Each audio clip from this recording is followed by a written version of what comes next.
जय जगन्नाथ नमस्कार। आसतु नजर पकेबा ओडिशा तथा देश विदेशर प्रमुख खबर उपरे। किंतु तापूर्व अनुरोध आपण भिडियोटी शेष पर्यंत देखंतु। जो माने प्रथम कर देखछन्ते सब्सक्राइब करंतु, जाफल प्रत्येक भिडियोर नोटिफिकेशन आपण सर्वप्रथमे पाई परिबे।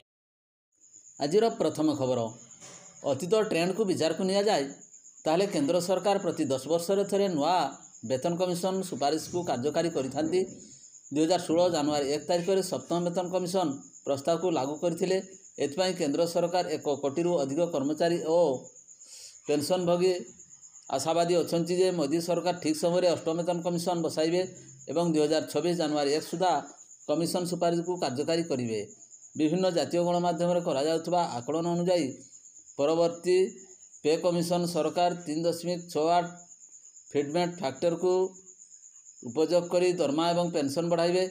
किंतु 3.68 फिटमेंट फैक्टर रे जदि सप्तम वेतन कमिशन करा जाइथिला, यहाँ मध्य आउ किछि रिपोर्ट आछि जे अष्टम वेतन कमिशन रे फिटमेंट फैक्टर 1.92 रहिबो।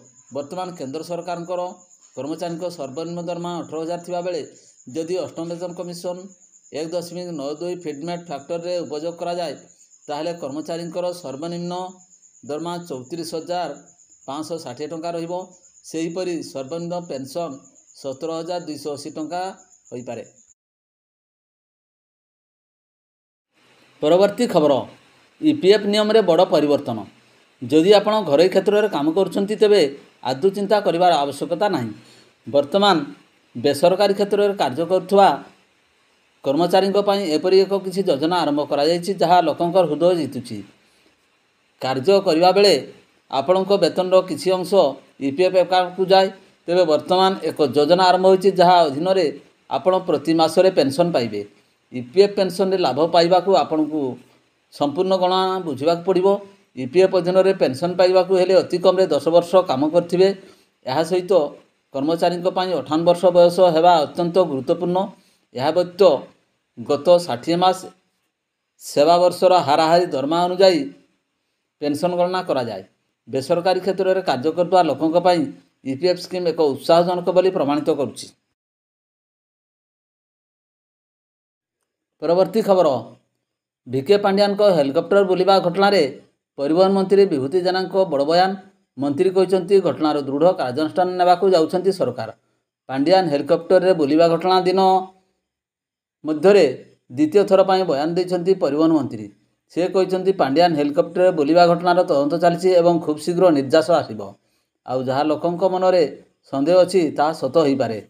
दुर्नीति विरुद्ध रे सरकार शून्य सहनशीलता नीति आपणैछंती। तेणु पांड्यान हेलिकॉप्टर बुलार निर्देश अल्प दिन मध्यरे बाहरिबो एवं मामलार सरकार दृढ़ कार्यानुष्ठान नेबाकू जाउछंती बोली कहछंती मंत्री। किछि दिन पूर्व मंत्री कहिथिले पांड्यान हेलिकॉप्टर घटनार तदंत चलछि एवं एबे कहछंती जे मामलार खूब शीघ्र एक्शन। सेपटे वीके पांड्यान हेलिकॉप्टर बुलिबा प्रसंग में मंत्री को बयान पर जवाब रखी बीजेडी। विधायक प्रताप देव कहते परिवहन मंत्री को बयान राजनैतिक उद्देश्य प्रणोदित। गणमाध्यम चर्चार आसवाई बारंबार हेलिकॉप्टर प्रसंग में बयान देउछंती मंत्री। तेणु सन्देह होछि परिवहन मंत्री मतिभ्रम होछि।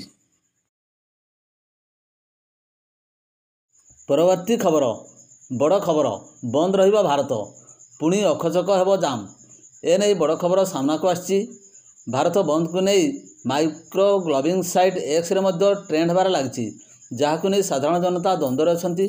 प्रकृत में भारत बंद डाकरा किए देइछि एवं काहींकी देइछंती, कोन दाबी रहिछि।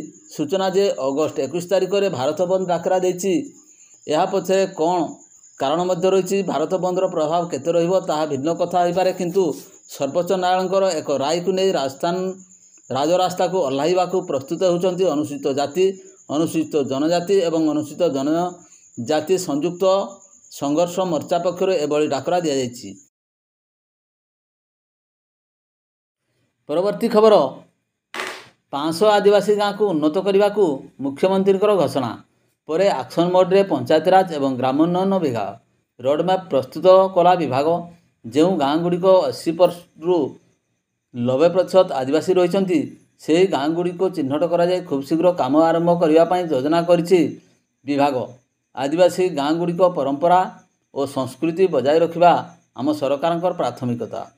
ରାସ୍ତା, ପାନୀୟ ଜଳ, କୃଷି, ପଶୁପାଳନ, ଜଳସେଚନ, ଜଙ୍ଗଲଜାତ ଦ୍ରବ୍ୟ ବିକ୍ରି, ଯୁବକମାନଙ୍କୁ ବିଭିନ୍ନ ଯୋଜନାରେ ସମ୍ପୃକ୍ତି କରିବା, ମାତୃଶକ୍ତିକୁ ଅଧିକ ପ୍ରୋତ୍ସାହନ ଦେଇ ଟ୍ରେନିଂ ବ୍ୟବସ୍ଥା, କେନ୍ଦ୍ର ଓ ରାଜ୍ୟ ସରକାରଙ୍କର ବିଭିନ୍ନ ଜନକଲ୍ୟାଣକାରୀ ଯୋଜନାକୁ ଲାଗୁ କରି ବର୍ଷେରୁ 2 ବର୍ଷ ମଧ୍ୟରେ 500 ଆଦିବାସୀ ଗାଁକୁ ବିକଶିତ କରିବା ବୋଲି ବିଭାଗୀୟ ମନ୍ତ୍ରୀ କହିଛନ୍ତି। ପ୍ରଥମ ପର୍ଯ୍ୟାୟରେ 500 ଗାଁକୁ ବିକଶିତ କରିବା ପରେ ଆହୁରି ଅଧିକ ଗାଁକୁ ବିକଶିତ କରାଯିବ। ପରବର୍ତ୍ତୀ ଖବର, ଯଦି ଆପଣ ଏକ କଚା ଘରେ ରହୁଛନ୍ତି ତେବେ ଚିନ୍ତା କରନ୍ତୁ ନାହିଁ, କାରଣ ବର୍ତ୍ତମାନ ସରକାରଙ୍କ ଦ୍ୱାରା ଉତ୍କୃଷ୍ଟ ଯୋଜନା ଚାଲିଛି। ଆପଣଙ୍କୁ ଏକ ସ୍ଥାୟୀ ଘର ଯୋଜନା ଯୋଗାଇ ଦେବା ପାଇଁ ସରକାର କାର୍ଯ୍ୟ କରୁଛନ୍ତି, ଯାହାର ଲାଭ ଆପଣ ସହଜରେ ପାଇପାରିବେ। ଯାହା ଏକ ବଡ଼ ଖୁସି ଖବର ଭଳି। ଲୋକମାନଙ୍କୁ ସ୍ଥାୟୀ ଘର ଯୋଗାଇବା ପାଇଁ ସରକାର PM ଆବାସ ଯୋଜନା ଆରମ୍ଭ କରିଛନ୍ତି। ପ୍ରଧାନମନ୍ତ୍ରୀ ଆବାସ ଯୋଜନା 2024 ଅଧୀନରେ ଅଭାବୀ ଲୋକମାନଙ୍କର ଅନଲାଇନ୍ ଏବଂ ଅଫଲାଇନ୍ରେ ଆବେଦନ କରିବା ଆରମ୍ଭ କରିଛନ୍ତି। ଖୁବ୍ ଶୀଘ୍ର ପ୍ରଧାନମନ୍ତ୍ରୀ ଆବାସ ଯୋଜନାରେ ହିତାଧିକାରୀମାନଙ୍କୁ 1,20,000 ବଦଳରେ 1,80,000 ଟଙ୍କା ମିଳିବ। ଖୁବ୍ ଶୀଘ୍ର ସମ୍ପୂର୍ଣ୍ଣ ଗାଇଡ଼ଲାଇନ୍ ଆସିବ। ନରେଗାକୁ ମିଶାଇ ପ୍ରଧାନମନ୍ତ୍ରୀ 2 ଲକ୍ଷ ଟଙ୍କା ମିଳିବ। ସେହିପରି ଶୌଚାଳୟ ପାଇଁ ପୂର୍ବରୁ 12,000 ଟଙ୍କା ଦିଆଯାଉଥିଲା, ବର୍ତ୍ତମାନ ତାକୁ 20,000 ଟଙ୍କା ଦିଆଯିବ ବୋଲି ବ୍ୟବସ୍ଥା କରାଯାଇଛି। ପରବର୍ତ୍ତୀ ଖବର, ରାଜ୍ୟରେ ଦିନକୁ ଦିନ ବଢ଼ୁଛି ଡେଙ୍ଗୁ ଆକ୍ରାନ୍ତଙ୍କର ସଂଖ୍ୟା। ବର୍ତ୍ତମାନ ସୁଦ୍ଧା ରାଜ୍ୟରେ 2,000 ଡେଙ୍ଗୁ ରୋଗୀଙ୍କ ଚିହ୍ନଟ କରାଯାଇଥିବା ବେଳେ ତହିଁରୁ 4 କେବଳ ଖୋର୍ଦ୍ଧା ଜିଲ୍ଲାରୁ ଚିହ୍ନଟ ହୋଇଛନ୍ତି। ଏହା ପଛକୁ ସୁନ୍ଦରଗଡ଼, ରାଉରକେଲା ସହର, ବଲାଙ୍ଗୀର ଏବଂ କଟକ ସହର ଡେଙ୍ଗୁ ରୋଗୀଙ୍କ ସଂଖ୍ୟା ରହିଛି। ଗତ କିଛି ବର୍ଷ ହେବ ଭୁବନେଶ୍ୱର ସମେତ ରାଜ୍ୟରେ ଡେଙ୍ଗୁ ଲୋକଙ୍କୁ କଲବଲ କରୁଛି। ପ୍ରତିବର୍ଷ ଜୁଲାଇରୁ ସେପ୍ଟେମ୍ବର ମାସରେ ଡେଙ୍ଗୁଙ୍କ ପ୍ରଭାବ ଅଧିକ ରହିଥାଏ। ସବୁବେଳେ ରାଜଧାନୀରେ ଅଧିକ ଡେଙ୍ଗୁ ରୋଗୀ ଚିହ୍ନଟ ହୋଇଥାନ୍ତି। ଚଳିତ ବର୍ଷ ବି ଭୁବନେଶ୍ୱରରେ ଆକ୍ରାନ୍ତଙ୍କ ସଂଖ୍ୟା ଅଧିକ ରହିଛି ଓ ବିଶେଷ କରି ନୀଳାଦ୍ରି ବିହାର ରାଜଧାନୀରେ ଡେଙ୍ଗୁ ଜୋନ୍ରେ ପରିଣତ ହୋଇଛି। ଡେଙ୍ଗୁରେ ଆକ୍ରାନ୍ତ ହୋଇ କେନ୍ଦ୍ରମନ୍ତ୍ରୀ ଜୁଏଲ ଓରାମଙ୍କର ପତ୍ନୀ ଝିଙ୍ଗିଆ ଓରାମଙ୍କର ପରଲୋକ ପରେ ରାଜଧାନୀବାସୀ ଭୟଭୀତ ହୋଇପଡ଼ିଛନ୍ତି। କେନ୍ଦ୍ରମନ୍ତ୍ରୀ ଶ୍ରୀ ଓରାମଙ୍କର ଘର ଲୁମ୍ବିନୀ ବିହାର ଅଞ୍ଚଳରେ। ସେଠାରେ ହିଁ ତାଙ୍କ ପତ୍ନୀଙ୍କୁ ଡେଙ୍ଗୁ ହୋଇଥିବା ଜୁଏଲ କହିଛନ୍ତି। ପରବର୍ତ୍ତୀ ଖବର, ପଶ୍ଚିମବଙ୍ଗର ମୁଖ୍ୟମନ୍ତ୍ରୀ ମମତା ବାନାର୍ଜୀଙ୍କ ବିରୋଧରେ ଉତ୍ତେଜନାକାରୀ ପୋଷ୍ଟ ଲେଖି ଯୁବତୀ ଗିରଫ। ଇନଷ୍ଟାଗ୍ରାମ ୟୁଜର୍ସରେ ଲୋକଙ୍କୁ ମମତାଙ୍କୁ ହତ୍ୟା କରିବା ପାଇଁ ଉସ୍କାଇଥିବାର ଅଭିଯୋଗ ହୋଇଛି। ପଶ୍ଚିମବଙ୍ଗ ମୁଖ୍ୟମନ୍ତ୍ରୀ ମମତା ବାନାର୍ଜୀଙ୍କ ବିରୋଧରେ ହିଂସା ସୃଷ୍ଟି କରିଥିବା ଏକ ସୋସିଆଲ ମିଡ଼ିଆ ପୋଷ୍ଟ ପାଇଁ କଲିକତା ପୁଲିସ 2ୟ ବର୍ଷର ବିକମ୍ ଛାତ୍ରୀଙ୍କୁ ଗିରଫ କରିଛି। ଗିରଫ ଛାତ୍ରୀ ଜଣକ ହେଲେ କୀର୍ତ୍ତି ଶର୍ମା। ସେ ଇନଷ୍ଟାଗ୍ରାମରେ କୀର୍ତ୍ତି ସୋଶାଲ ନାଁରେ ହ୍ୟାଣ୍ଡେଲ ଚଳାନ୍ତି। ଉକ୍ତ ଗିରଫ ଛାତ୍ରୀ ଜଣକ ଇନଷ୍ଟାଗ୍ରାମ ଆଇଡି କୀର୍ତ୍ତି ସୋଶାଲ ହ୍ୟାଣ୍ଡେଲରେ କୀର୍ତ୍ତିକର ହସ୍ପିଟାଲରେ ଘଟିଥିବା ଘଟଣାକୁ ନେଇ 3ଟି ଇନଷ୍ଟାଗ୍ରାମ ପୋଷ୍ଟ ଅପଲୋଡ଼ କରିଥିଲେ। ଏଥିରେ ସେ ମୁଖ୍ୟମନ୍ତ୍ରୀ ମମତା ବାନାର୍ଜୀଙ୍କୁ ନେଇ 2ଟି ପୋଷ୍ଟ କରିଥିଲେ। ସେ ଲେଖିଥିଲେ ଯେ ଇନ୍ଦିରା ଗାନ୍ଧୀଙ୍କ ପରି ମମତା ବାନାର୍ଜୀଙ୍କୁ ମଧ୍ୟ ଗୁଳି କର, ଯଦି ତୁମେ ତାହା କରିପାରିବ ନାହିଁ ତେବେ ମୁଁ ତୁମକୁ ହତାଶା କରିବି ନାହିଁ। ଏହି ପୋଷ୍ଟ ସାମ୍ନାକୁ ଆସିବା ପରେ ଟିଏମସି ଅନେକ ସମର୍ଥକ ଏନେଇ ପୁଲିସକୁ ଜଣାଇଥିଲେ। ଏହାପରେ ପୁଲିସ ଆକ୍ସନ ନେଇଛି। କଲିକତା ପୁଲିସ ପକ୍ଷରୁ ଏ ସମ୍ପର୍କରେ ବୟାନ ଜାରି କରାଯାଇଛି। ପୁଲିସ କହିଛି, ଏଭଳି ପୋଷ୍ଟ ଉତ୍ତେଜନାକାରୀ, ସମାଜରେ ଘୃଣା ସୃଷ୍ଟିକାରୀ, ତେଣୁ ଏହି ମାମଲାରେ ଆମେ ଉକ୍ତ ଛାତ୍ରୀଙ୍କୁ ଗିରଫ କରୁଛୁ। ପରବର୍ତ୍ତୀ ଖବର, ଚଳିତ ମୌସୁମୀ ଋତୁରେ ରାଜ୍ୟରେ ଜୁନ୍ ପହିଲାରୁ ଏପର୍ଯ୍ୟନ୍ତ 680.5 ମିଲିମିଟର ବର୍ଷା ରେକର୍ଡ ହୋଇଛି। ଏବେ ରାଜ୍ୟରେ ବର୍ଷା ପରିମାଣ ସ୍ୱାଭାବିକ ଠାରୁ 10% ନିଅଣ୍ଟିଆ ରହିଛି। ସ୍ୱାଭାବିକ 760 ମିଲିମିଟର ବର୍ଷା ହେବା କଥା। ଗୋଟିଏ ଜିଲ୍ଲା ମାଲକାନଗିରି ସ୍ୱାଭାବିକ ବର୍ଷାଠାରୁ ଅଧିକ ବର୍ଷା ହୋଇଥିବା ବେଳେ 3 ଜିଲ୍ଲାରେ ଅଧିକ ବର୍ଷା ଓ 16 ଜିଲ୍ଲାରେ ସ୍ୱାଭାବିକ ବର୍ଷା ରେକର୍ଡ ହୋଇଛି। ବାକି 11 ଜିଲ୍ଲାରେ ନିଅଣ୍ଟିଆ ବର୍ଷା ରେକର୍ଡ ହୋଇଛି। ପାଣିପାଗ ବିଭାଗ। ଅନ୍ୟପଟରେ ଦକ୍ଷିଣ ବାଂଲାଦେଶ ଏବଂ ତତ୍ସଂଲଗ୍ନ ଅଞ୍ଚଳରେ ଲଘୁଚାପ ଏବଂ ସକ୍ରିୟ ରହିଛି। ଏହା ଉତ୍ତର ପୂର୍ବ ଦିଗକୁ ଗତି କରି ୱାର୍ଲଡମାର୍କ ଲୋ ପ୍ରେସର ବା ସଦୃଶ ଲଘୁଚାପରେ ପରିଣତ ହେବ। ଏହାର ପ୍ରଭାବରେ ରାଜ୍ୟରେ ପ୍ରବଳ ବର୍ଷା ହେବ। 5 ଜିଲ୍ଲାରେ ପ୍ରବଳ ବର୍ଷା ହେବା ନେଇ ଆକଳନ କରିଛି ପାଣିପାଗ ବିଭାଗ କେନ୍ଦ୍ର। ସୁନ୍ଦରଗଡ଼, ଝାରସୁଗୁଡ଼ା, ସମ୍ବଲପୁର, ଦେବଗଡ଼ ଓ କେନ୍ଦୁଝର ଜିଲ୍ଲାରେ ପ୍ରବଳ ବର୍ଷା ହେବାର ସମ୍ଭାବନା ରହିଛି। ଏହିସବୁ ସ୍ଥାନରେ 70ରୁ 110 ମିଲିମିଟର ବର୍ଷା ହୋଇପାରେ। ପାଞ୍ଚ ଜିଲ୍ଲାରେ ବର୍ଷା ହେବା ନେଇ ପାଣିପାଗ ବିଭାଗ ଅନୁମାନ କରିଥିବା ବେଳେ ଆସନ୍ତାକାଲି ମଧ୍ୟ ବର୍ଷାର ପରିମାଣ ଅଧିକ ହେବ। ମଙ୍ଗଳବାର ଝାରସୁଗୁଡ଼ା, ସମ୍ବଲପୁର, ବରଗଡ଼, ସୁନ୍ଦରଗଡ଼ ଜିଲ୍ଲାକୁ ପ୍ରବଳ ବର୍ଷା ପାଇଁ ୟେଲୋ ୱାର୍ଣ୍ଣିଂ ଜାରି କରିଛି ପାଣିପାଗ ବିଭାଗ। 21 ତାରିଖରୁ କ୍ରମଶଃ ବର୍ଷା ପରିମାଣ କମିବ ବୋଲି ପୂର୍ବାନୁମାନ କରିଛି। ପରବର୍ତ୍ତୀ ଖବର, ଛାତ୍ର ସଂସଦ ନିର୍ବାଚନ ନେଇ ଛାତ୍ରଛାତ୍ରୀ ଦ୍ୱନ୍ଦ୍ୱରେ ଥିବା ବେଳେ ଆଇନ ମନ୍ତ୍ରୀ ପୃଥ୍ୱୀରାଜ ହରିଚନ୍ଦନ ଚଳିତ ବର୍ଷ ନିର୍ବାଚନ ହେବ ନାହିଁ ବୋଲି କହିଛନ୍ତି। ଯାଜପୁର ଜିଲ୍ଲା ବଡ଼ଚଣା ବ୍ଲକ ନୂଆହାଟସ୍ଥିତ ବିଷ୍ଣୁ ସାମନ୍ତରାୟ ମହାବିଦ୍ୟାଳୟ 45ତମ ପ୍ରତିଷ୍ଠା ଦିବସରେ ମୁଖ୍ୟ ଅତିଥି ଭାବେ ଯୋଗ ଦେଇ ଆଇନ ମନ୍ତ୍ରୀ ପୃଥ୍ୱୀରାଜ ହରିଚନ୍ଦନ କହିଛନ୍ତି, ଆସନ୍ତା ବର୍ଷଠୁ କଲେଜରେ ଛାତ୍ର ସଂସଦ ନିର୍ବାଚନ ହେବ। ସେପ୍ଟେମ୍ବର ମାସରେ କଲେଜ ଛାତ୍ର ନିର୍ବାଚନ ଅନୁଷ୍ଠିତ ହୋଇଥାଏ। ହେଲେ ନୂଆ ସରକାର ଗଠନ ହେବା ପରଠୁ ଯଥେଷ୍ଟ ସମୟ ନଥିବାରୁ ଚଳିତ ବର୍ଷ ଛାତ୍ର ସଂସଦ ନିର୍ବାଚନ ହୋଇପାରିନି। ଛାତ୍ର ସଂସଦ ନିର୍ବାଚନ ପାଇଁ ଏନେଇ କଲେଜଗୁଡ଼ିକ ପ୍ରସ୍ତୁତ କରାଯିବ। ଆସନ୍ତା ବର୍ଷ କଲେଜଗୁଡ଼ିକରେ ଛାତ୍ର ସଂସଦ ନିର୍ବାଚନ ହେବ, ସେ ନେଇ ନିଷ୍ପତ୍ତି ହୋଇ ସାରିଛି ବୋଲି ଆଇନ ମନ୍ତ୍ରୀ ପୃଥ୍ୱୀରାଜ ହରିଚନ୍ଦନ କହିଛନ୍ତି। ଚଳିତ ବର୍ଷ ମହାବିଦ୍ୟାଳୟଗୁଡ଼ିକରେ ଛାତ୍ର ସଂସଦ ନିର୍ବାଚନ ହେବା ନେଇ ଖୋଦ୍ ଉଚ୍ଚଶିକ୍ଷା ମନ୍ତ୍ରୀ ଘୋଷଣା କରିବା ପରେ ବିଭିନ୍ନ ଛାତ୍ର ସଂଗଠନ ସକ୍ରିୟ ହୋଇଉଠିଛନ୍ତି। ପରବର୍ତ୍ତୀ ଖବର, ରାକ୍ଷୀ ପୂର୍ଣ୍ଣିମା ଅବସରରେ ଭୁବନେଶ୍ୱରସ୍ଥିତ ରାଜ୍ୟ ଅତିଥି ଭବନରେ ରକ୍ଷାବନ୍ଧନ କାର୍ଯ୍ୟକ୍ରମ ଆୟୋଜିତ ହୋଇଛି। ଏଥିରେ ମୁଖ୍ୟମନ୍ତ୍ରୀ ମୋହନ ଚରଣ ମାଝୀ ଯୋଗ ଦେଇଥିଲେ। ଅନେକ ମହିଳା ଏବଂ ସ୍କୁଲ ଛାତ୍ରୀମାନେ ଏଥିରେ ମୁଖ୍ୟମନ୍ତ୍ରୀଙ୍କୁ ରକ୍ଷା ବାନ୍ଧିଛନ୍ତି। ଏହି ଅବସରରେ ମୁଖ୍ୟମନ୍ତ୍ରୀ ସମସ୍ତଙ୍କୁ ରାକ୍ଷୀ ପୂର୍ଣ୍ଣିମାର ଶୁଭକାମନା ଜଣାଇଥିଲେ।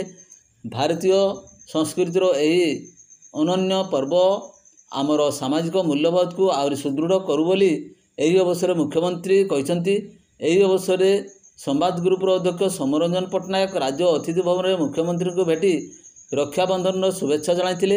ଏହି କାର୍ଯ୍ୟକ୍ରମରେ ରାଜ୍ୟ ଗଣଶିକ୍ଷାମନ୍ତ୍ରୀ ନିତ୍ୟାନନ୍ଦ ଗଣ୍ଡ ଓ ଭୁବନେଶ୍ୱର 91 ବିଧାୟକ ବାବୁ ସିଂ ମଧ୍ୟ ଯୋଗ ଦେଇଥିଲେ। ରକ୍ଷାବନ୍ଧନ ଅବସରରେ ଉପମୁଖ୍ୟମନ୍ତ୍ରୀ ପ୍ରଭାତୀ ପରିଡ଼ା ମଧ୍ୟ ମୁଖ୍ୟମନ୍ତ୍ରୀଙ୍କୁ ରାକ୍ଷୀ ବାନ୍ଧିଥିଲେ। ପରବର୍ତ୍ତୀ ଖବର, ରାକ୍ଷୀ ପୂର୍ଣ୍ଣିମା ଅବସରରେ ରାଷ୍ଟ୍ରପତି ଦ୍ରୌପଦୀ ମୁର୍ମୁଙ୍କ ଟ୍ୱିଟ୍। ରକ୍ଷାବନ୍ଧନର ଅବସରରେ ସେ ସମସ୍ତ ଦେଶବାସୀଙ୍କୁ ହାର୍ଦ୍ଦିକ ଅଭିନନ୍ଦନ ଏବଂ ଶୁଭେଚ୍ଛା ଜଣାଇଛନ୍ତି। ସେ କହିଛନ୍ତି, ଭାଇ ଭଉଣୀଙ୍କ ମଧ୍ୟରେ ପ୍ରେମ ଏବଂ ପାରସ୍ପରିକ ବିଶ୍ୱାସର ଭାବନା ମଧ୍ୟରେ ଆଧାରିତ। ଏହି ପର୍ବ ସମସ୍ତ ଭାଇ ଭଉଣୀ ଓ ଝିଅଙ୍କ ପ୍ରତି ସ୍ନେହ ସମ୍ମାନର ଭାବନାକୁ ପ୍ରକାଶ କରିଥାଏ। ଏହାପରେ ରାଷ୍ଟ୍ରପତି କହିଛନ୍ତି, ସମସ୍ତ ଦେଶବାସୀ ଆମ ସମାଜର ମହିଳାଙ୍କ ସୁରକ୍ଷା ଏବଂ ସମ୍ମାନ ସୁନିଶ୍ଚିତ କରିବା ପାଇଁ ସଂକଳ୍ପ ନେବା ଆବଶ୍ୟକ। ପରବର୍ତ୍ତୀ ଖବର, ଭାରତର ଯୁବକମାନଙ୍କ ମଧ୍ୟରେ ବେକାରୀ ସମସ୍ୟା ଏକ ପ୍ରମୁଖ ପ୍ରସଙ୍ଗ ପାଲଟିଛି। ଏହାରି ଭିତରେ ବୈଷୟିକ କ୍ଷେତ୍ରରେ ଏପରି ଏକ ଧାରା ସୃଷ୍ଟି ହୋଇଛି ଯାହା ବିଶେଷଜ୍ଞଠାରୁ ଆରମ୍ଭ କରି ନୀତି ନିର୍ମାତା ପର୍ଯ୍ୟନ୍ତ ସମସ୍ତଙ୍କୁ ଚିନ୍ତିତ କରିଥାଏ। ଗତ ଆର୍ଥିକ ବର୍ଷରେ ହଜାର ହଜାର ଲୋକ ଏଥିରେ ଛଟେଇର ଶିକାର ହୋଇଥିଲେ ଏବଂ ଆଶ୍ଚର୍ଯ୍ୟର କଥା ହେଉଛି, ଛଟେଇ କରିଥିବା କମ୍ପାନୀଗୁଡ଼ିକ ମଧ୍ୟରେ ରିଲାଏନ୍ସଠାରୁ ଟାଟା ପର୍ଯ୍ୟନ୍ତ ଅନେକ ବଡ଼ ବଡ଼ କମ୍ପାନୀର ନାଁ ରହିଛି। ଇଟିର ଏକ ରିପୋର୍ଟରେ କୁହାଯାଇଛି ଯେ ଗତ ଆର୍ଥିକ ବର୍ଷରେ 52,000 ଲୋକ ଚାକିରି ହରାଇଛନ୍ତି। ଛଟେଇ କରୁଥିବା କମ୍ପାନୀଗୁଡ଼ିକ ମଧ୍ୟରେ Reliance Industry, Reliance Retail, Tata ଗ୍ରୁପର ଟାଇଟନ୍, ରେମଣ୍ଡ, ପେଜ୍ ଇଣ୍ଡଷ୍ଟ୍ରି, ସେନ୍ସର ଇତ୍ୟାଦି ପ୍ରସିଦ୍ଧ କମ୍ପାନୀ ଅନ୍ତର୍ଭୁକ୍ତ। ଏହି ଖୁଚୁରା କମ୍ପାନୀଗୁଡ଼ିକ ବାର୍ଷିକ ରିପୋର୍ଟ ଦର୍ଶାଏ ଯେ ସେମାନେ ଗତ ଆର୍ଥିକ ବର୍ଷରେ ସେମାନଙ୍କ କର୍ମକ୍ଷେତ୍ରରୁ ପାଖାପାଖି 52,000 କର୍ମଚାରୀଙ୍କୁ ଛଟେଇ କରିଛନ୍ତି। ପରବର୍ତ୍ତୀ ଖବର, ରାଜ୍ୟର ସବୁ ବର୍ଗର ବିକାଶ ଦିଗରେ ଧ୍ୟାନ ଦେଉଥିବା ମୋହନ ସରକାର ମହିଳାଙ୍କୁ ପ୍ରାଧାନ୍ୟ ଦେଇଛି। ମହିଳାଙ୍କୁ ଆସିବ ଖୁସି ଖବର। ସେପ୍ଟେମ୍ବର 17 ତାରିଖରେ ସୁଭଦ୍ରା ଯୋଜନାର ଶୁଭାରମ୍ଭ ହେବ। ସେପ୍ଟେମ୍ବର 17 ତାରିଖରେ ଆରମ୍ଭ ହେବ ସୁଭଦ୍ରା ଯୋଜନା। ଓଡ଼ିଶାର ଲକ୍ଷ ଲକ୍ଷ ମହିଳାଙ୍କୁ ବଡ଼ ଭେଟି ଦେବ ମୋହନ ସରକାର। ମିଳିବ 50,000 ଟଙ୍କାର ଭାଉଚର। ତେବେ ଏହି ଯୋଜନାରେ ଆବେଦନ ପାଇଁ ଆଧାର କାର୍ଡ଼ ଏକ ପ୍ରମାଣ ଭାବେ ଆବଶ୍ୟକ ହୋଇପାରେ ବୋଲି ବୁଦ୍ଧିଜୀବୀମାନେ ଅନୁମାନ କରିଛନ୍ତି। ସୁଭଦ୍ରା ଯୋଜନା ପରିବାରର ଯୋଗ୍ୟ 2 ମହିଳାଙ୍କୁ ମିଳିପାରେ। ଅବଶ୍ୟ କେଉଁ ବୟସର ସୀମା ପର୍ଯ୍ୟନ୍ତ ଆବେଦନ କରିପାରିବେ ଏବଂ ହିତାଧିକାରୀ ସେଥିରୁ ବାଦ୍ ପଡ଼ିବେ, ଏନେଇ କୌଣସି ସ୍ପଷ୍ଟ ରୂପରେଖ ପ୍ରଦାନ କରାଯାଇପାରି ନାହିଁ।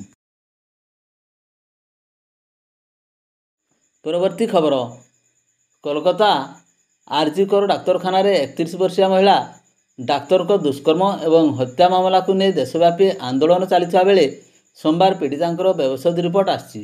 ମହିଳା ଡାକ୍ତରଙ୍କୁ ଦୁଷ୍କର୍ମ ପରେ କିପରି ନିର୍ମମ ଭାବେ ହତ୍ୟା କରାଯାଇଛି ତାହା ରିପୋର୍ଟରେ ଦର୍ଶାଯାଇଛି। पीड़िता अभियुक्त कबलरू निज जीवन बचाइवाकू शेष मुहूर्त पर्यंत संघर्ष करथिले बोली रिपोर्टरू अनुमान करा जाउची। व्यवसायी रिपोर्ट अनुसार महिला शरीर में 14 स्थान में क्षत चिन्ह रही। तांको मुंड, मुह, बेक, हाथ और यौनांगरे गभीर क्षत थिबा दर्शाଯାଇଛି। श्वासरुद्ध जोगुं पीड़ितांकर मृत्यु घटी। बलपूर्वक तांको सहित दुष्कर्म करा जायछि। ଏହା ବ୍ୟତୀତ ନାକ କାନ୍ଧରେ ଆଘାତ ଲାଗିଛି। ବେକରେ କ୍ଷତ ଚିହ୍ନ ଥିବାରୁ ପୀଡ଼ିତା ଅଭିଯୁକ୍ତଙ୍କ କବଳରୁ ରକ୍ଷା ପାଇବା ପାଇଁ ବହୁ ଉଦ୍ୟମ କରିଛନ୍ତି, କିନ୍ତୁ ଶେଷରେ ତଣ୍ଟିଚିପି ହତ୍ୟା କରାଯାଇଥିବା ଅନୁମାନ କରାଯାଉଛି। ଛାତିରେ ଆଘାତ ଯୋଗୁଁ ଫୁସ୍ଫୁସ୍ ରକ୍ତ ଜମାଟ ବାନ୍ଧିବା ଯୋଗୁଁ ମୃତ୍ୟୁ ଘଟିଛି। ଭିଡ଼ିଓଟିକୁ ଶେଷ ପର୍ଯ୍ୟନ୍ତ ଦେଖିଥିବାରୁ ଅନେକ ଅନେକ ଧନ୍ୟବାଦ।